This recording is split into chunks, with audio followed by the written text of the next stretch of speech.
마태복음 5장 7절로 12절까지 말씀. 다 찾은 줄로 알고 제가 말씀 봉독해 올립니다.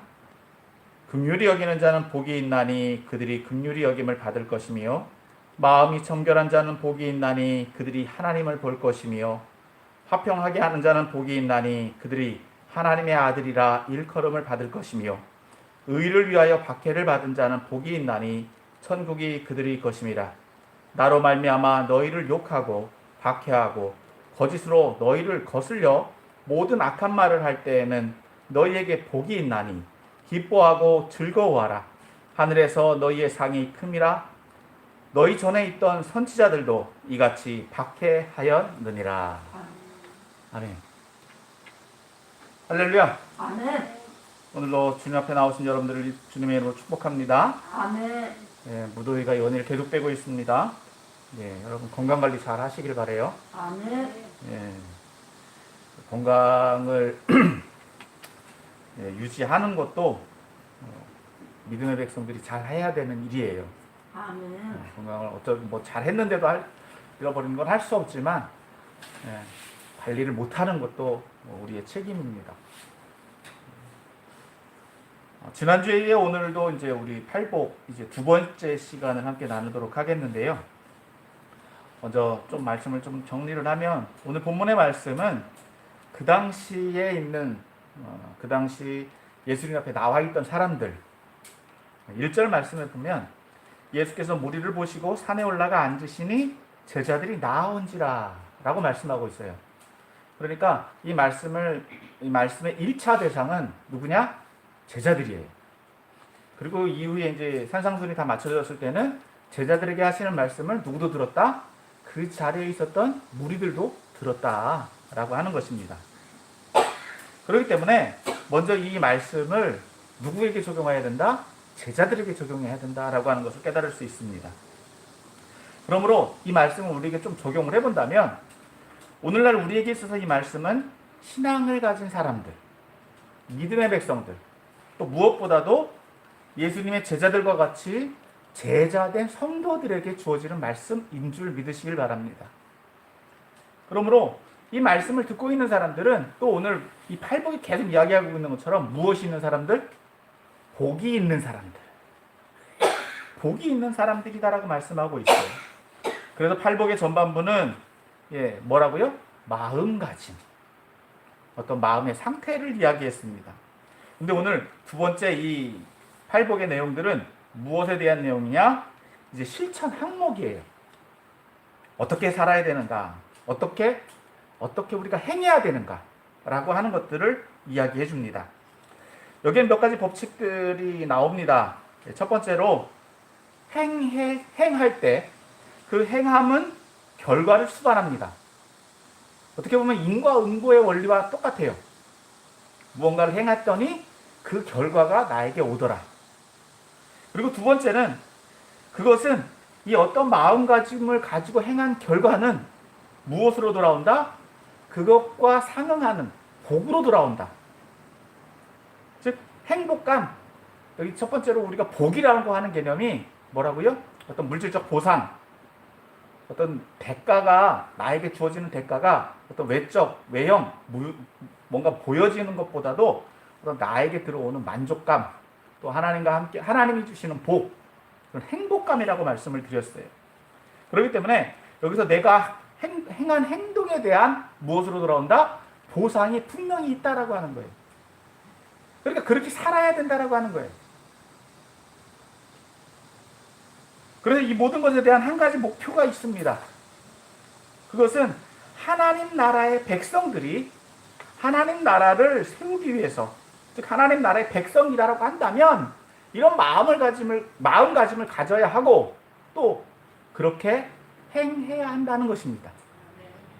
그렇게 살아갈 때, 그렇게 살아가는 것이, 그렇게 행하는 것이 그 제자들이 행하는 삶이고, 또 그러한 삶은 누가 인정하시는 삶?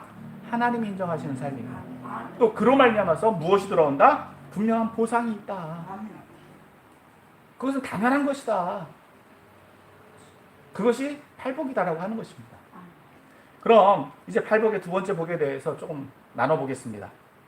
이제 다섯 번째 복이죠.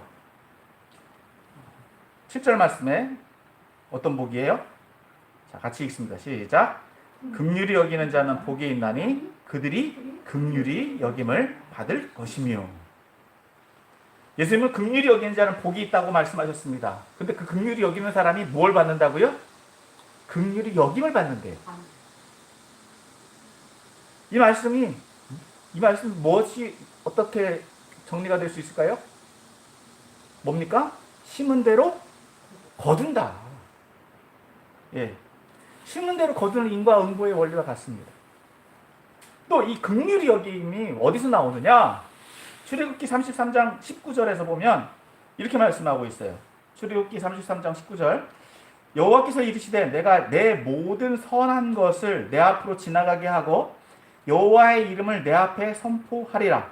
나는 은혜 베푸는 자에게 은혜를 베풀고 긍휼히 여길 자에게 긍휼을 베푸느니라.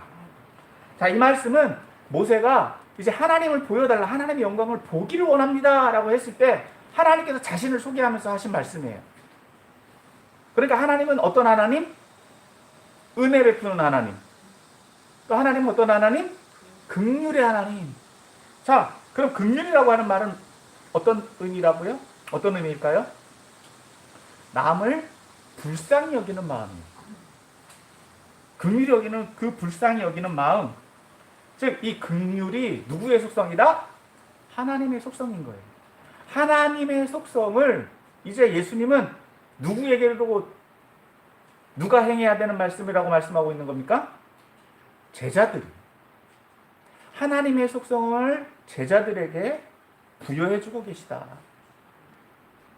즉, 예수님은 구약의 말씀을 통해서 제자들에게 이제 긍휼인 하나님의 성품을 닮아야 한다고 말씀하고 있는 것입니다. 근데 정작 이 말씀을 다시 한번 생각을 해보면 여러분, 우리가 긍휼을 베풀 수 있는 사람입니까? 아니면 우리가 긍휼의 대상입니까? 긍휼히 이러면은 뭐가 필요해요? 어떤 능력이 필요하고 어떤 내가 가지고 있는 뭔가가 있어야지 남에게 줄 수 있어요. 우리 생각으로는. 그러니까 하나님은 긍휼의 대상이 아니라 긍휼의 주체가 되십니다. 그럼 우리 입장에서 보면 우리도 사실은 어떤 입장입니까? 예, 답이죠. 우리는 어떤 사람이냐면 긍휼의 대상이에요. 왜냐하면 내가 긍휼을 베풀려면 내가 완전해야 되거든요. 어느 정도 뭔가 갖춰져 있어야 되거든요. 그런데 주님은 내가 긍휼의 대상이다라고 하는 것에 대해서 말씀하지 않으시고 먼저 뭐하라? 긍휼을 베풀라.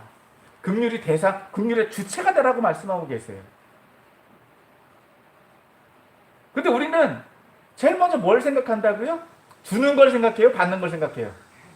받는 게 우리의 생각이에요. 받기만을 원해요. 예. 그런데 이 인과응보적인 생각은 누구의 생각과 맞느냐? 유대인의 생각과 맞아요. 유대인들이 어떻게 했다? 심은 대로 거둔다. 이제 나중에도 또 나옵니다만 어떤 원리냐? 눈에는 눈, 이에는 이예요. 항상 똑같은 보상 원리.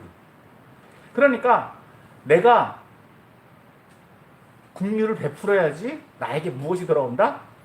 긍휼이 돌아오는 거예요. 그러니까 어떻게 해야 된다? 남에게 대접하는 사람은 나도 어떻게 될 수 있다? 남에게도 대접을 받는 거예요. 그러니까 내가 남에게 대접을 못 받는다라고 하는 거는 뭘 안 했다? 대접 안 했다라고 하는 거죠. 예, 이게 황금률하고도 맞아요. 그런데 사랑하는 성도 여러분, 그렇기 때문에 예수님은 우리에게 먼저 필요한 것이 뭐라고요? 상대방에 대한, 누군가에 대한 긍휼이 필요하다. 이것이 우리의 마음가짐이고 그렇게 행해야 한다라고 말씀하고 계세요. 그리고 예수님이 이 땅 가운데 오신 것도 뭐라고요? 우리를 긍휼히 여기셨기 때문이에요. 우리를 불쌍히 여기셨기 때문에. 그런데 사실 이 말씀은요, 당시의 율법교사들도 비슷한 말씀으로 가르치고 있었어요. 이 잠언 14장 21절 말씀에 보면 이런 말씀이 있습니다. 이웃을 업신 여기는 자는 죄를 범하는 자요 빈공한 자를 불쌍히 여기는 자는 복이 있는 자니라. 거의 똑같죠. 일상에서도 가난한 사람을 돌보는 것, 가난한 사람을 돕는 것, 또 나보다 연약한 사람, 나보다 내가 베풀 수 있는 베푸는 사람, 베풀어야 하는 사람에게 베풀어야 하는 것 당연하다고 생각합니다. 그게 조금 어떤 도덕을 가지거나 윤리적인 사람들에게는 적용될 수 있는 말씀이에요. 근데 문제는 이것이 실생활에서 그대로 적용되고 있느냐예요. 이론은 알아요. 그러나 이것이 행해지고 있느냐예요. 주님은 분명하게 그 말씀을 해주고 계신 거예요. 마태복음 18장 23절에 보면 예수님은 천국의 비유를 들어서 말씀하고 계십니다. 1만 달란트 빚진 자가 어떻게 됐습니까? 왕에게 1만 달란트 빚을 졌는데 이 사람이 보니까 이 빚을 갚을 수 있을 것 같다고요? 왕이 보니까 못 갚아요. 못 갚을 것 같으니까 어떻게 해줬다? 탕감을 해줬어요. 탕감을 해주니까 이 빚진 종은 집에 가다가 누구를 만나요? 100데나리온. 100데나리온. 이 100데나리온 빚진 자를 딱 보고서는 너 왜 내 빚 안 갚어? 너 내 빚 갚기 전에는 감옥에서 못 나와. 하고서 감옥에 갇혀버렸어요. 여러분 이 용서함이라고 하는 거, 남을 긍휼히 여긴다라고 하는 것, 여러분 이것이 어떻게 적용되고 있느냐예요. 내가 억울한 일을 당하고 내가 힘든 일을 당할 때는 어떻다고요? 예. 누군가가 나를 배려해 주길 바래요. 근데 실제적으로 내가 나한테 막 야속하게 하는 사람이 있고 나를 힘들게 하는 사람이 있어요. 그럼 그 사람을 내가 용서해 주나요? 아니면 내 억울함이 풀어지기 전에는 절대로 안 용서해요. 여러분 그것이 긍휼이다라고요. 그럼에도 불구하고 우리가 남에게 베풀 수 있는 거. 그래야지 무엇이 온다고요? 긍휼함을 받는다라고 하는 거. 그러므로 예수님은 이렇게 가르치기는 하지만 그렇게 살지 못하는 율법 교사들과 바리새인들을 비판하셨던 거예요. 여러분 오늘 저와 여러분에게도 이 말씀 동일하게 적용될 수 있습니다. 자칫 잘못하면 우리도 그 당시에 살고 있었던 믿음의 사람들도 그 당시에 살고 있었던 영적 바리새인, 그 바리새인들과 다르지 않다라고 하는 거예요. 그렇기 때문에 우리가 긍휼함을 우리는 예수님의 말씀처럼 긍휼함을 먼저 받았습니다. 누굴 통해서? 예수님 통해서. 그렇다고 한다면 우리에게 있어서 긍휼은 선택이 아니라 필수인 줄 믿으시길 바랍니다. 더 나아가서 이 긍휼히 여김을 받기 위해서가 아니라 이제는 우리가 긍휼함을 베풀어야 되는 대상이 되었기 때문에. 왜? 우리는 구원받았잖아요. 무엇보다도 예수님을 통해서 긍휼함을 통해서 구원의 확신, 구원받은 확신이 있습니다. 그렇기 때문에 우리는 우리 이웃들에 대한 긍휼함이 있어야 될 줄 믿습니다. 불쌍히 여기는 마음이 있어야 돼요. 영적으로 불쌍히 여기는 마음과 뭐라고요? 물질적으로도 도울 수 있는 두 가지 마음이 다 있어야 돼요. 그래서 이것은 눈에 보이는 행동 그것만을 의미하는 것이 아니라 이미 앞선 팔복의 네 가지 마음들 이것이 같이 아우러져서 나가는 마음이에요. 그래서 예수님의 긍휼함 또한 채워지게 되는 줄 믿으시길 바랍니다. 그럴 때 우리는 누군가를 배려하고 누군가를 이해하고 용서하고 더 나아가서 사랑할 수 있게 되는 줄 믿으시길 바랍니다. 그런데 혹자들은 이런 행동과 실천을 가리켜서 뭐 한다라고 얘기해요? 희생하세요. 희생이라는 표현을 사용합니다. 굉장히 막 고결해 보이고 뭔가 있어 보이잖아요. 여러분 의미적으로 볼 때는 이 희생이라는 단어, 희생이라는 표현이 맞습니다. 그거는 제3자가 그 사람에게 하는 말일 때는 옳아요. 근데 내가 긍휼을 베푸는 주체가 내가 희생한다 라는 표현은 저는 옳지 않다고 봅니다. 내가 그것을 어떤 대가를 예상하고 무언가를 얻기 위한 조건을 갖추고 그 일을 행한다라고 하는 것은 희생이 아니에요. 이해가 되십니까? 그러니까 나에게는 그건 앞서 말한 것처럼 필수고 당연하다라고 한다면 내가 나 자신에게 나는 희생한다라고 말할 수 없다라고 하는 거죠. 누군가가 나에 대해서 희생하시는군요 라고는 말할 수 있어요. 그렇게 말한다라고 한다면 그런 건 나를 그렇게 평가해 주는 거니까. 하지만 내 입장에서는 결코 희생일 수가 없습니다. 다시 한번 말하지만 왜요? 그건 당연한 일이에요. 당연한 일. 믿음의 사람들, 곧 은혜를 아는 이들에게 있어서는 긍휼히 여기는 것이 당연한 일이기 때문에 그래요.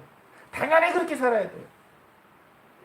그렇기 때문에 믿음의 사람들에게 어떤 세상 가운데서 뭔가 다른 사람들과 다른 도덕을 얘기하고 윤리를 얘기할 때 뭔가 특별한 것을 얘기하는 것이 아니라 뭔가 대단한 것을 얘기하는 것이 아니라 우리에게 있어서는 그것이 당연한 거예요. 필수적으로 갖추고 있어야 되는 거예요. 그걸 하면서 뭔가 자랑하는 것처럼 뭔가 대단한 것처럼 여긴다라고 하면 이미 그 사람은 문제가 있는 거예요. 이미 예수님께서도 우리를 위해서 이 땅 가운데 오신 것 왜요? 예수님만이 하실 수 있는 그 당연한 일을 하시기 위해서 오셨기 때문에 그래요. 우리가 볼 때는 대단한 것 같죠? 그렇지 않습니까? 우리 입장에서는 어떻게 그렇게 해요? 할 수 없잖아요. 그러나 예수님도 그 일을 통해서 우리를 구원하셔야만 됐기 때문에 그 당연함을 그 어려워 보이지만 그 당연함을 감당하신 줄 믿으시길 바랍니다. 그렇기 때문에 우리도 긍휼의 주님을 닮아 긍휼을 베푸는 삶을 살아야 될 줄 믿습니다. 그럴 때 우리는 이 세상의 긍휼이 아닌 하나님의 긍휼의 여김을 받는 하나님의 긍휼을 여김을 받는 그러한 긍휼의 복을 누리게 되는 줄 믿으시길 바랍니다. 자, 그리고 이제 여섯 번째죠. 여섯 번째 같이 읽습니다. 8절 말씀. 시작. 마음이 청결한 자는 복이 있나니 그들이 하나님을 볼 것이며. 어떤 사람이요? 마음이 청결한 사람. 여러분 이 말씀 마음이 청결한 사람은요. 시편 24편 3절 4절 말씀에 또 비슷한 말씀이 있어요. 제가 말씀 읽어드리겠습니다. 여호와의 산에 오를 자가 누구며 그의 거룩한 곳에 설 자가 누구인가? 그의 손이 깨끗하며 마음이 청결하며 뜻을 허탄한 데 두지 아니하며 거짓 맹세하지 아니하는 자로다. 즉 여기에서 마음이 청결하다고 하는 사람은 어떤 사람들? 어떤 동기와 어떤 그 행동의 주체가 순수한 사람들입니다. 앞서 긍휼히 여기는 사람들이 당연하게 여겼던 것들, 그렇죠? 연결이 돼요. 마음이 청결한 사람들은요, 하나님 앞에서 어떤 사람들이냐? 어떤 조건이나 대가를 바라지 않는 거예요. 모든 것들을 당연하게 여기는 사람들. 즉, 신약에서는 어떤 그 사람들을 뭐라고 얘기할 수 있느냐? 두 마음을 품지 않는 사람들. 하나님 앞에 하나님만을 바라보고 그들이 행하는 모든 일을 하나님이 원하시는 대로 살려고 하는 사람들. 앞서 말한 것처럼 대가를 생각하지 않고 하나님이 주신 말씀대로 살아가려고 하는 그 사람들이 마음이 청결한 사람들이다라고 말씀하고 있어요. 근데 여러분, 우리의 본성은 어떻습니까? 마음이 청결해요? 항상 대가를 생각하잖아요. 뭔가 보상을 생각하잖아요. 더 나아가서 조금 더 생각하면 어떻다고요? 시기, 질투, 다툼. 뭔가 조금이라도 10원이라도 20원이라도 내가 유익이 있어야지 행동하잖아요. 죄입니다. 이는 세상이 말하는 어떤 도덕적 기준을 말하는 것도 아니고 어떤 인간적인 성품을 말하는 것도 아닙니다. 여러분, 우리는 우리 스스로의 마음을 깨끗하게 할 수 없어요. 그리고 어떤 사람들은 우리 마음을 깨끗하게 해서 막 돌을 닦아야 된다라고 얘기를 하잖아요. 그런다라고 해서 우리의 마음이 깨끗해집니까? 우리의 마음속에는 모든 악독이 다 차 있는데 하나님이 우리를 창조하시고 우리가 타락한 모습을 보시고 어떻다고요? 그 마음의 생각함이 무엇을? 어려서부터도 모함을, 악독함을 보시고 한탄하셨어요. 그러면 우리의 이 말씀은, 예수님이 이 말씀은 우리에게 적용될 수 있는 말씀일까요? 근데 문제는 이게 된다는 거예요. 어떻게? 여러분, 이 말씀이 누구에게 주시는 말씀이라고요? 예수님이 제자들에게 주시는 말씀, 곧 믿음의 사람들에게 주시는 말씀이라고 말씀하고 있어요. 즉 마음이 청결한 사람들, 마음이 청결함이 있는 사람들, 곧 누구로 말미암아서 예수님을 통해서만, 예수님을 믿을 때, 예수님을 믿음으로 마음이 청결해진 사람들. 여러분, 예수님을 믿는다라고 하는 것은 나를 죽이고 예수 그리스도의 보혈의 공로로 우리가 죄 씻음을 받았다라고 하는 구원의 확신이 있는 사람들을 가리키는 말인 줄 믿으시길 바랍니다.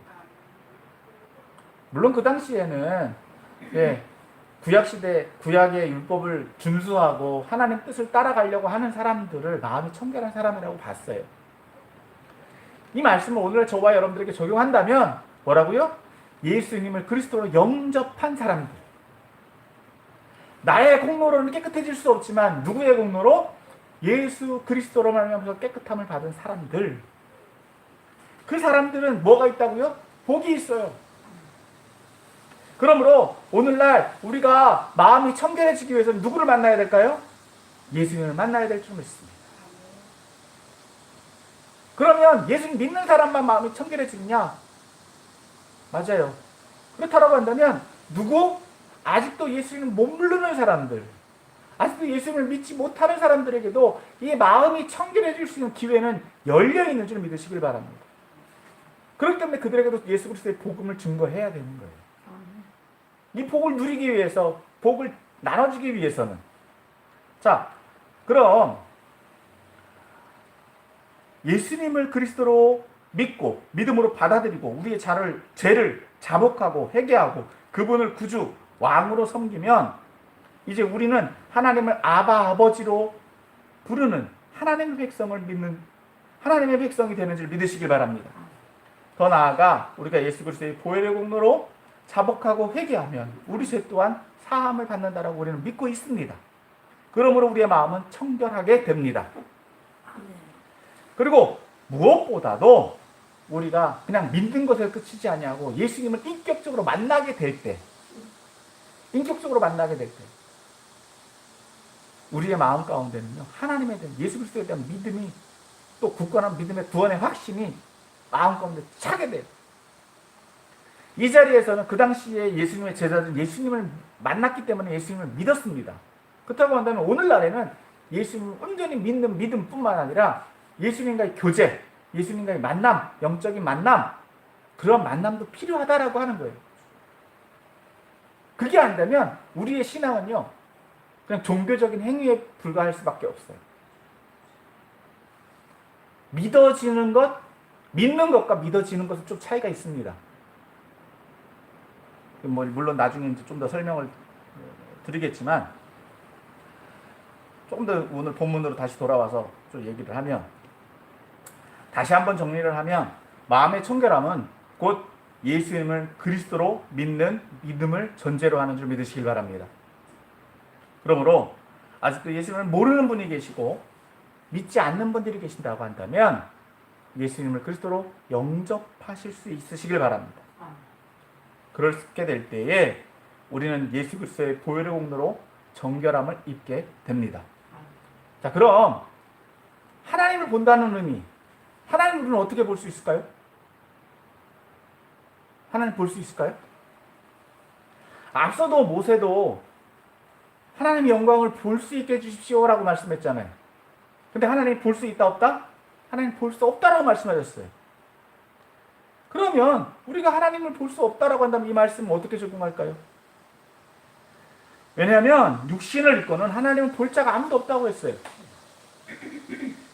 그런데 계시록 22장 3절 4절 말씀에는 하나님을 보는 사람들에 대해서 언급되고 있습니다. 제가 말씀을 읽어드리겠습니다. 다시 저주가 없으며 하나님과 그 어린 양의 보좌가 그 가운데 있으리니 그의 종들이 그를 섬기며 그의 얼굴을 볼 터이요 그의 이름도 그들의 이마에 있으리라. 누구라고요? 하나님 앞에 선 사람들은 누구? 하나님을 보는 사람들. 여러분 계시록 22장 3절 4절에 나오는 이 말씀, 여기에 나오는 사람들은요 마지막 때에 하나님 앞에 선 사람들입니다. 이 사람들은 모든 심판을 지나 하나님 앞에 서 있는 사람들이에요. 즉 이 사람들은 누구다?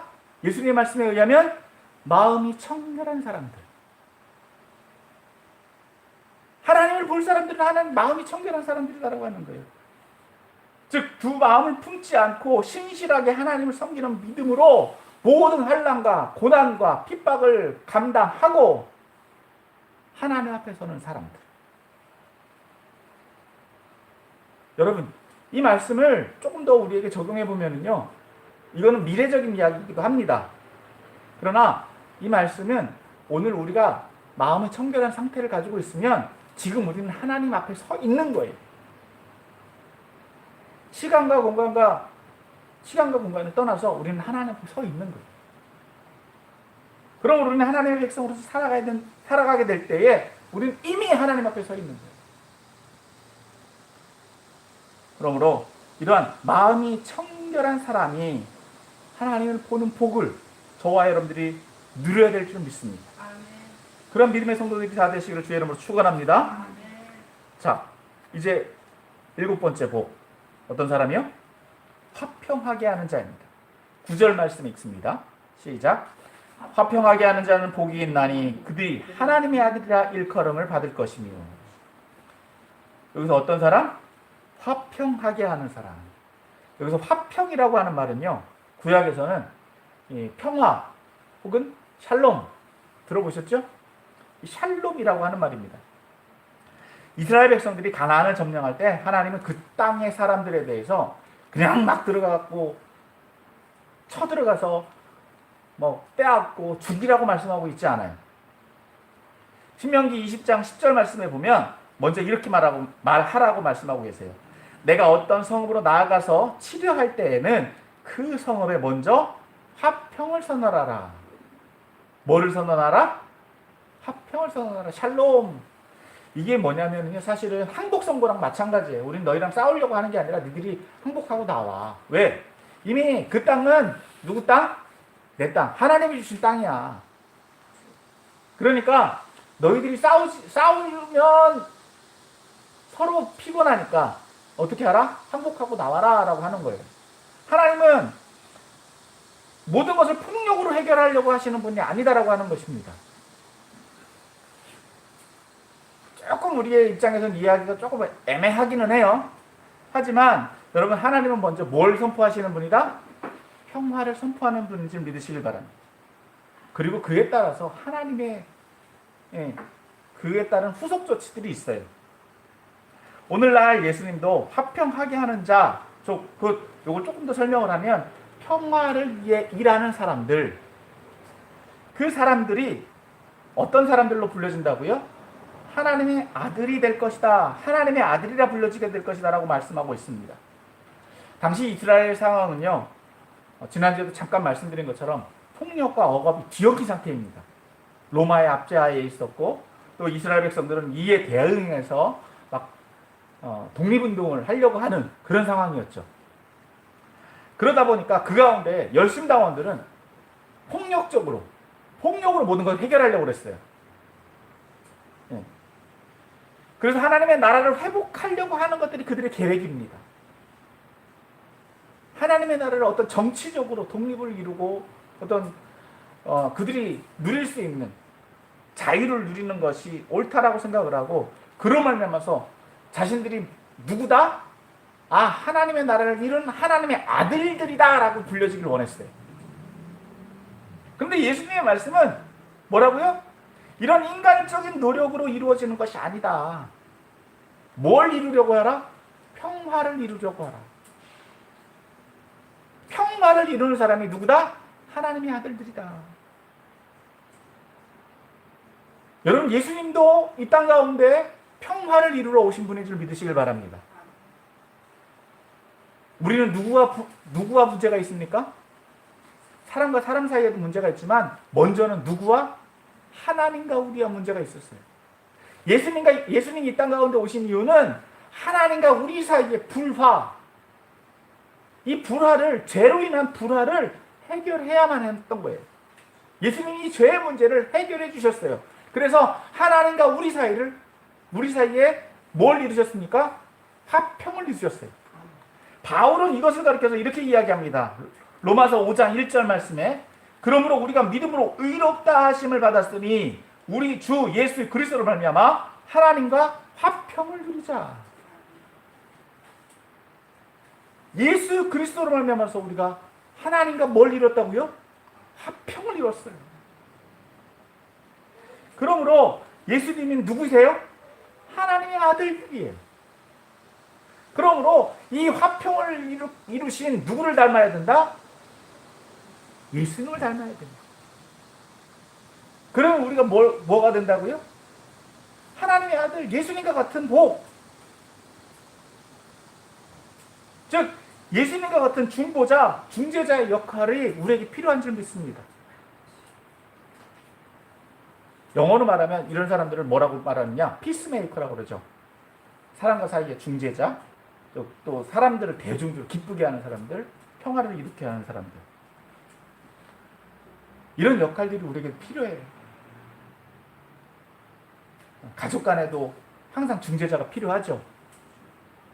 또 일을 하는, 사회생활을 하는 가운데에도 중재자가 필요해요. 그런 중보자의 역할. 근데 중재자의 역할이 굉장히 중요해요. 왜? 자칫 잘못하면 자기가 다 책임을 져야 돼요. 예수님은 모든 것을 어떻게 하셨다? 책임지셨어요. 더욱이 중요한 거는 예수님은 그럴 능력이 있으셨기 때문에 그래요. 근데 이것을 감당하지 못하면 어떤 일이 될 수 있다? 트러블 메이커가 돼요. 주의해야 되는 거예요. 제가 요즘에 조금 말하는 것 중에 하나가 나의 능력을 벗어나는 일을 내가 다급적이면 하지 마라. 그러면 내가 어떤 일을 감당하기를 원한다라고 하면 뭐 해야 된다고요?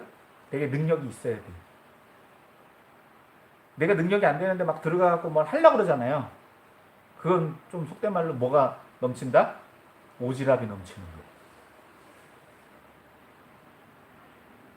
자칫 잘못하면 그 사람 때문에 뭐가 발생해요? 문제가 더 발생해요. 심각해져요. 그러므로 여러분 우리는 무엇이 돼야 됩니까? 피스메이커가 돼요. 피스메이커가 돼요. 트러블 메이커가 돼서는 안 됩니다. 사사건건 문제를 일으키는 사람들이 있어요. 사사건건 남을 힘들게 만드는 사람들이 있어요. 왜? 능력도 안 되는데 막 뭔가를 해결하려고 자기 잘난 척이에요. 그것도 교만이에요. 그래서 관계를 틀어놓고 회방하고 일을 안 되도록 만들고. 여러분 현대사회에서는 이런 피스메이커가 많이 필요해요. 그러려면 이 피스메이커 앞서 말씀드린 능력을 많이 갖춰야 돼요. 근데 여러분 결코 낙심하지 마십시오. 믿음의 사람들은요 누구를 의지합니까? 하나님을 의지해요. 그래서 바울이 고백한 것처럼 내게 능력 주시는 자에는 내가 모든 것을 할 수 있다. 네. 내가 능력이 부족한 것 같잖아요. 연약한 것 같잖아요. 난 아무것도 할 수 없네. 이렇게 해서 자포자기 하기보다 뭐 하라? 믿음으로 서는 거예요. 하나님 나 저런 거 보면 감당할 수 없어요. 막 화가 나요. 근데 내가 해결할 수 없잖아요. 그럼 어떻게 해야 돼요? 능력 달라고 기도해야죠. 아멘. 나에게 힘 주십시오. 내가 저걸 감당할 수 있게 해주십시오. 아멘. 내가 그런 중보자가 되게 해주십시오. 아멘. 그럴 때 우리는 피스메이커가 되는 거예요. 아멘. 그런 복을 누리는 그런 하나님의 아들들이라 인정받는 여러분들이 다 되시기를 주의 이름으로 축원합니다. 아멘. 자 이제 팔복 가운데 8번째 어떤 사람들? 의를 위하여 박해를 받는 사람입니다. 자 10절만 읽어보겠습니다. 시작. 의를 위하여 박해를 받은 자는 복이 있나니 천국이 그들의 것입니다. 여러분, 예수님의 팔복은 이 말씀에서 절정에 이르러요. 뭘 받는 사람들? 박해를 받는 사람. 여러분, 박해를 좋아할 사람이 있을까요? 절대로 없어요. 누구도 없어요. 복은 다 좋은 건 줄 아는데 이 좋은 거를 받기 위해서 뭐가 필요하다? 박해가 필요하대. 굉장히 아이러니하죠. 근데 조건이 있습니다. 이 박해의 조건은 뭐라고요? 의를 위한 것. 여러분, 구약에 의하면 구약에서는 굉장히 많이 강조되고 있는 것 중에 하나, 굉장히 핵심적인 것 중에 하나가 하나님의 공의와 정의예요. 바른 것, 옳은 것, 하나님 앞에서 하나님의 뜻이 이루어지는 것과 하나님의 말씀이 성취되어지는 것, 이것이 굉장히 중요하게 적용되어지고 이스라엘 백성들에게 있어서는 그것이 자신들의 정체성을 이야기해줘요. 그러니까 하박국 선지자가 강구했던 내용들이 그거거든요. 하나님의 백성들이 이 바벨론 사람들에게 침략당하고 핍박당하는 게 옳습니까? 그렇잖아요? 우리는 그래도 하나님 백성이잖아요. 하나님 말씀대로 살려고 하잖아요. 근데 쟤들은 우리보다 더 나쁘거든요. 더 나쁜 애들한테 우리가 당해요. 이게 하나님의 공의입니까? 하나님의 정의입니까? 따지거든요. 근데 하나님은요, 내 마음이다 이래요. 그래서 하박국 선지자가 깨달은 게 뭐라고요? 오직 의인은 믿음으로 살리라 라고 하는 거예요. 어떤 상황 가운데서도 누구? 하나님 앞에 선 사람들은 누구다? 의인이다라고 하는 거예요. 어떤 상황에서도 하나님을 절대적으로 믿는 것.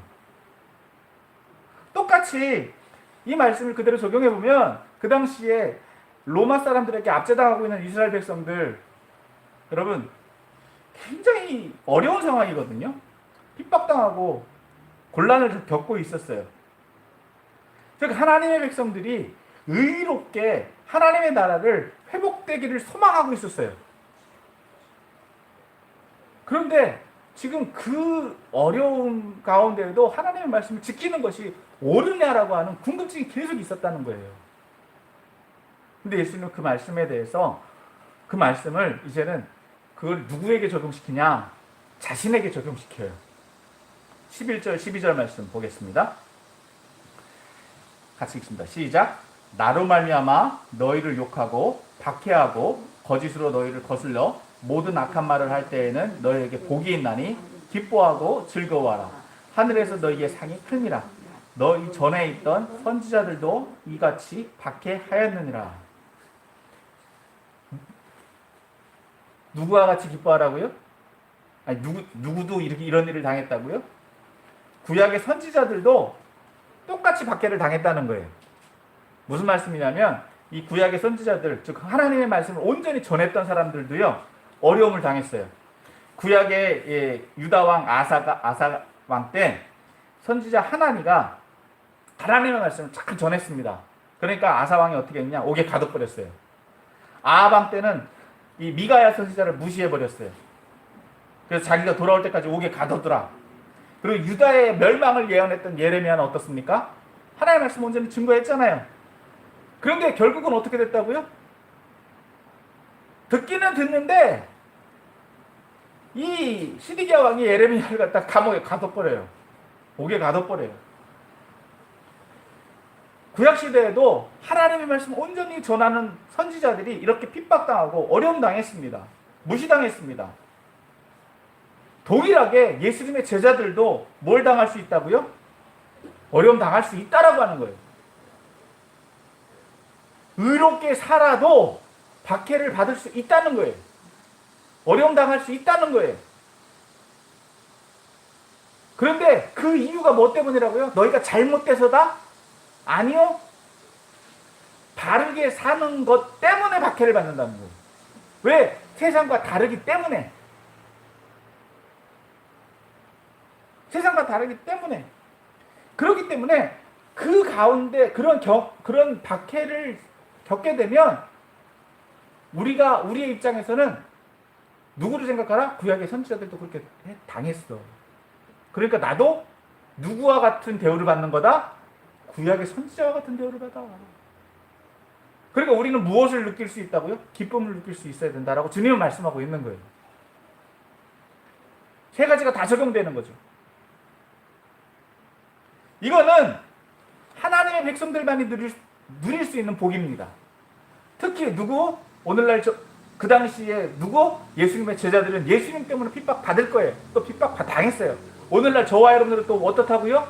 예수님 말씀대로 살기 때문에 핍박 당하는 거예요.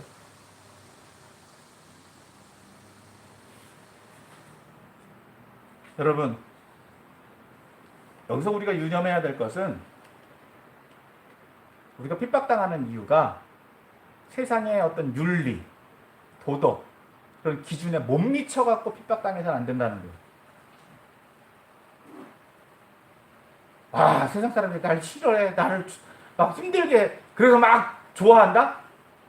그건 뭐예요? 일종의 정신병자잖아요. 정신 이상이 있는 거. 내가 아무리 바르게 살아도 내 기준은 뭐라고요? 하나님 말씀대로 사는 기준. 우리에게는 하나님의 말씀이라고 하는 기준이 있어요. 이 말씀대로 사는데 어떻다고요? 그 기준이 세상의 윤리 도덕보다 더 높은 거예요. 세상에 감당하지 못하는 거예요. 그러니까 세상 사람들은 어떻다고요? 다르다라고 해서 다른 것은 싫어하는 경향이 있어요. 그러니까 미워하는 거예요. 그러니까 배척해요. 이런 경험도 있지 않습니까? 다른 신앙을 가진 분들이 가끔 가다 보면 우리를 미워해요. 싫어해요. 왜? 내가 어떤 일을 행해서가 아니라 내 신앙이 싫다 이거예요. 자기하고 다르다라고 해서. 그럴 때 우리는 어떻다고요? 아, 내가 그래도 믿음 생활 잘하고 있는 건가 보다. 그렇게 생각할 수 있어야 되는 거예요. 아멘. 그리고 또 조금 여기서 조심해야 되는 건 뭐라고요? 우리의 도덕 기준은 더 높아야 된다. 아멘. 더 기준이 더 잘 잡혀 있어야 돼요. 그런데 이 기쁨은 내가 기쁜 게 아니라 내가 자기 만족에 의한 기쁨이 아니라 누구를 통한 기쁨? 주님이 주시는 기쁨이에요. 아멘. 하나님 백성으로서 누릴 수 있는 기쁨이에요. 아멘. 핍박당하는데 어떻게 기뻐요? 아프잖아요. 힘들잖아요. 그래도 뭐? 아, 내가 하나님 백성이다라고 하는 그 정체성 때문에 당하는 거예요. 그때 우리는 무엇을 누린다고요? 하나님 나라를 누리는 거예요. 아멘. 이게 복이에요. 구약의 이스라엘 백성들, 그 당시 이스라엘 백성들은 뭐 때문에 핍박당했다고요? 하나님 말씀대로 살아서. 근데 오늘 저와 여러분은 누구 때문에? 예수님 때문에. 누구처럼? 구약의 선지자들도 동일하게 당했다. 여러분, 말씀을 정리합니다. 이제까지 말씀을 쭉 돌아보면 팔복은 어떤 면에서 예수님의 제자도라고 말할 수 있어요. 믿음의 사람들이 갖추고 있어야 하는 마음가짐과 실천 항목들이에요. 이제 앞으로 조금 더 세세하게 들어가 볼 거예요. 뒤에 있는 말씀도 다 연결되어 있습니다. 마태복음에 있는 이제 산상수훈과 이 팔복을 통해서 예수님은 구약의 하나님의 나라, 구약에 선포되었던 하나님이 이루시고자 했던 하나님의 나라가 당신을 통해서 성취되었다라고 말씀해주고 계세요. 즉 천국, 하나님의 나라는 여러 가지 의미로 볼 수 있습니다. 먼저 한 통치자가 다스리는 영역을 말하기도 해요. 또 국가, 어떤 나라를 말하죠. 땅. 두 번째로 한 통치자가 다스리는 백성을 말하기도 합니다. 그리고 세 번째로 그 통치자의 다스림을 의미하기도 해요. 그런데 여기서 보면 이 세 가지가 다 적용되고 있어요. 하나님께서 다스리는 영역, 이스라엘이죠. 오늘날 저와 여러분들은 교회를 말해요. 그리고 세상을 말해요. 그리고 두 번째는 그 백성들, 이스라엘 백성들이죠. 예수를 믿는 사람들이죠. 오늘날로 말하면 믿음의 백성들, 믿음의 사람들이에요. 그리고 세 번째는 뭐라고요? 통치자의 다스림, 말씀이에요. 오늘날로 말하면 우리가 믿음대로 사는 거예요. 우리의 믿음이에요. 그러면 무엇이 이루어졌다고요? 하나님의 나라가 이루어졌다. 믿음으로 통해서 우리는 누구의 백성이 된다고요? 하나님의 백성. 예수 그리스도를 누구로 섬깁니까? 왕으로 섬기잖아요. 예수 그리스도가 우리의 구주가 되시고 우리의 왕이 되시는 줄 믿으시길 바랍니다. 이 문제가 그 당시 이스라엘 백성들에게는 굉장한 궁금증이었어요. 그리고 해결해야 할 문제예요. 지금도. 이스라엘 백성들은 포로기를 겪으면서 하나님이 주신 땅을 잃었습니다. 잃어버렸어요. 자신들은 하나님 앞에 버림받은 줄 알았어요. 그런데 하나님은 그 포로로 끌려갔던 땅에서도 하나님은 그들을 만나 주셨습니다. 그래서 그들은 우리가 아직 여전히 하나님의 백성이구나. 그래서 백성답게 살기 위해서 무엇을 지킵니까? 율법을 지킵니다. 그래서 자신들의 정체성을 지켜 내려왔어요. 그래서 그들이 바라는 것은 이제 뭐예요? 땅의 회복이에요. 땅. 하나님이 주신 가나안 땅. 그 땅을 회복하면 돼요. 근데 포로에서 해방돼서 돌아오니까 뭘 얻었습니까? 땅을 얻었잖아요. 회복했잖아요. 그래서 이제 바라는 건 뭐라고요? 그들을 이제 완전히 회복시킬 누구? 다윗과 같은 왕. 그게 누구예요? 메시아예요. 여기서 이제 유대인과 우리들이 차이가 납니다. 유대인들은 예수님을 메시아로 인정한다, 안 한다? 안 하는 거예요. 왕으로 인정 안 해요. 그러나 오늘 저와 여러분은 누구를? 예수님을 그리스도, 곧 우리의 왕으로 믿는 사람들인 줄 믿으시길 바랍니다. 그렇기 때문에 오늘 예수님은 우리의 메시아가 되시고 그리스도가 되시는 거예요. 우리의 왕이 되시는 거예요. 우리를 구원한 구원자가 되시는 거예요. 그러므로 우리는 이 땅 가운데서 뭘 누려요? 하나님의 나라를 누려요. 그게 뭐라고요? 복이에요. 그러므로 더 나아가서 이 땅에서만 누리는 것이 아니라 또 뭘 통해서? 죽음 이후에도 뭘 누린다고요? 하나님의 나라를 누려요. 그러나 여기서 우리가 더 중요하게 생각해야 되는 게 있습니다. 하나님 나라는 죽음을 통해서만 누리는 것이 아니라 우리가 기대해야 되는 것은 무슨 소망? 부활 소망이에요. 굉장히 중요한 거예요. 예수님이 부활의 첫 열매가 되셨어요. 새로운 몸으로 입으셔서 당신이 하나님 우리를 죄에서 해방시키시고 새로운 몸으로 변화될 것을 말씀해 주시고 보여주셨어요. 오늘날 그러한 믿음이 저와 여러분들에게도 있어야 될 줄 믿습니다. 하나님 나라에 들어가는 백성들, 그렇기 때문에 우리가 기대해야 되는 것은 뭐라고요? 죽어서 가는 하나님 나라? 아니요. 이 땅에서도 누리는, 이미 임한 하나님 나라를 누릴 뿐만 아니라 장차 임할 죽음과 함께 부활의 소망을 통해서 누릴 하나님의 나라를 기대해야 될 줄 믿습니다. 그 부활의 나라는 뭘 통해서? 예수님의 재림을 통해서 이루어집니다. 이것이 온전한 믿음이에요. 바울이 그토록 소망했던. 그러므로 우리가 하나님 나라를 누리기 위해서는 어떻게 해야 된다? 하나님 백성이다라고 하는 정체성을 확실하게 가지고 또 뭘? 하나님 백성으로서 살아가야 됩니다. 완전할 수는 없습니다. 완전해지는 것은 누굴 통해서만? 예수님 통해서만. 그러니까 우리가 겸손할 수밖에 없는 거예요. 그래서 우리가 누구를 의지할 수밖에 없는 거예요? 예수님 의지할 수밖에 없는 거예요. 세상의 종교와 우리가 다른 점이 바로 여기 있어요. 우리는 인간적으로 완전하지 않다라고 하는 걸 인정해요. 예수님이 들어가야지 완전해지는 거예요. 예수님 빼면, 여러분, 기독교는요, 예수님이 전부예요. 그래서 예수님 빼면 아무것도 안 해요. 세상 종교와 다를 바가 없어요. 인간적인 노력, 기도, 우리만 기도하는 줄 아세요? 불교도 기도해요. 무당도 기도해요. 우리보다 더 해요. 더 열심히 해요.